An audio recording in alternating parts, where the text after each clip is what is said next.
Hello, everyone. I'm Maxwell Sanchez. A little bit about my background. I've been in crypto since 2012. In 2015, when I was still in high school, I started a blockchain company that went on to do a successful $10 million IEO a few years later.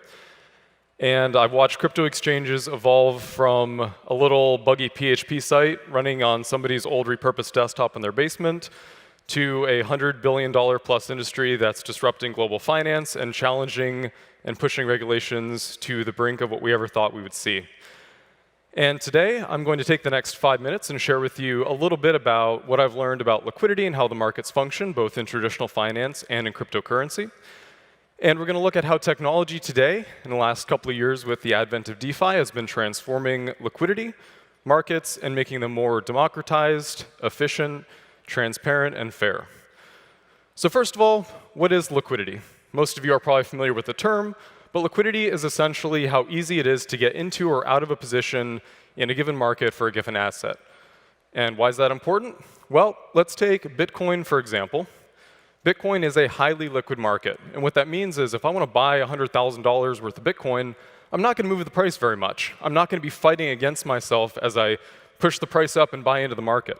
And when I turn around to sell my position, I'm going to do the same thing on the way down. I'm going to get a very good fill because I'm not chasing the market down as I sell into it. But with a much less liquid asset, for example, generic coin, which doesn't exist, but you all probably know of a few generic coins, it's a very liquid market. And so when I'm buying in, if I buy $100,000, if I can even get that much of the asset, I'm moving the price up and I'm fighting against myself to acquire my position. And then, of course, when I sell it, I turn around and I do the same thing. And if I've learned one thing in the last 9, 10 years of being in crypto, it's that illiquidity is basically the bane of adoption. It doesn't matter how good your technology is, how well you market it, how well you explain your idea, how easy it is to use. If you don't have liquidity, people can't get involved in your project. And if they can't get involved in your project, it collapses. And the problem with that is it's a feedback cycle, because if you don't have liquidity, no one's going to trade in your markets. And if nobody's trading in your markets, you're not going to have liquidity. So how do assets break this cycle? Well, in traditional finance, oops, could we go back one slide? Actually, no, we're good, sorry. So in traditional markets, you have market makers, or in some cases, they're called specialists, and they're basically required by law and regulations and contracts to always be willing to buy or sell large amounts of a particular asset at any point in time. And this, of course, reduces slippage. You can get in and out of big positions because the market makers are there. But unfortunately, you're giving them a license to steal, to manipulate markets, to steal from the retail traders and enrich their own pockets. And it's not just a theoretical thing. They do this all the time. Up here, we have a thing from the SEC from the 90s investigating market makers, 2006, 2010. And more recently, you've probably seen the controversy over payment for order flow and things of that nature with market makers and brokerages as well, with the whole meme stock trading, Wall Street Bets, GameStop, Robinhood. It's all the work of market makers. They can put up fake trades on markets, they can spoof, they can manipulate volume, they can fake volume, wash trade, naked short sell, you get the point. They're harmful to the market when they misbehave, and the only way that we can keep them honest is through regulations, audits, and enforcement actions. So let's take a look at traditional centralized crypto exchanges for a moment. These are your Coinbases, your Binances. On these markets, it's very, very similar. Usually the project who's getting listed is the one that hires a market maker, but not always. And in crypto, a project will go to a market maker when they eventually find one, and they'll give them a bunch of their own native coin or token, and they'll give them a bunch of Bitcoin or Ethereum or USD or whatever needs to be traded for the counter pair. And they'll also pay them a large monthly fee, and that market maker should, ideally, go and provide liquidity on that market. But again, you're giving them a license to steal. They can buy up the market with your asset and sell into it with their own proprietary capital. Again, they can fake volume, spoof trades, run away from the market when it gets highly volatile. And we don't even have regulations really to help us there. And so it all comes down to contracts and auditing. And again, that's not a good model. So in comes DeFi, DeFi to the rescue. What DeFi does is it takes these same models and says, well, what if we democratize them? And what if we used code and math and cryptography instead of regulations and policies and rules and auditing? And DeFi kind of went through, I'd say, 3 phases of the liquidity revolution, if you will.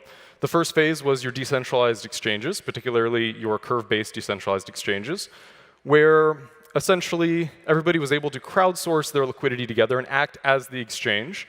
And many of you are probably familiar with liquidity pools like Uniswap or SushiSwap, where everyone puts in their assets, and then they all get paid as people trade and buy against that liquidity pool. And of course, they take risk of a permanent loss because they can get taken out of or put into certain positions that may be unfavorable to them, and they're compensated for that risk. Then there was a second wave where they said, well, OK, the way curve-based DEXs work is great, but it's not very capital efficient because you're basically allocating your capital over from price 0 to price infinity. And so you get a lot more slippage than if people could concentrate their liquidity in a certain way in certain segments of the market to more efficiently use that capital and reduce slippage even further. And so V2, or kind of the second layer of DeFi innovation around liquidity, was this concentrated liquidity idea. And then more recently, in this wave 3, we're seeing new protocols that allow liquidity to be dynamically allocated in an open market between different areas where that liquidity can be pointed based on market demand. And so it further democratizes liquidity and further opens it up so that everyone can participate, whether you have $10 or $1 million that you want to add. And it further flattens the market, helping everybody. So DeFi took regulations and replaced them with game theory. It took contracts and replaced them with smart contracts or code. And it took policies and replaced those with cryptography. So what if we could do the same thing? What if we could bridge all those benefits and ideas that DeFi provides and that we've seen work? We see billions and billions of dollars locked up in DeFi protocols providing liquidity for the future of the world's financial economy. What if we could take that and bridge that back to centralized exchanges, back to your Coinbases, your Binances, your NASDAQs, your NYSEs? That's what I'm working on with a project called Emmy, or the Ethical Market Making Exchange, which is basically taking all these DeFi innovations and finding ways to translate them to centralized finance, whether it be centralized crypto exchanges or the NASDAQ, the NYSE, et cetera. That's Emmy. We have a booth in the exhibit hall. We'd love to see you there, either to talk about what we're doing or talk about liquidity in general. Thank you.